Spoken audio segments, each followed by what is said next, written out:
Hello viewers, welcome you all to another video of BEST. This is the second part of the video where we were learning some prepositional phrases.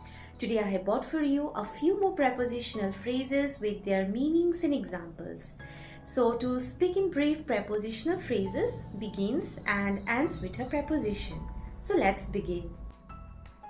Number 1, by virtue of. It means because of or as a result of.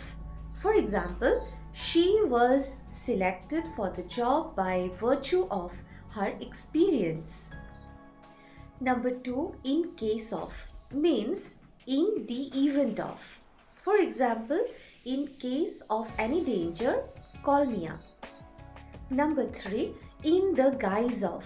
It means disguised as. For example, the robber was in the guise of a saint at that time.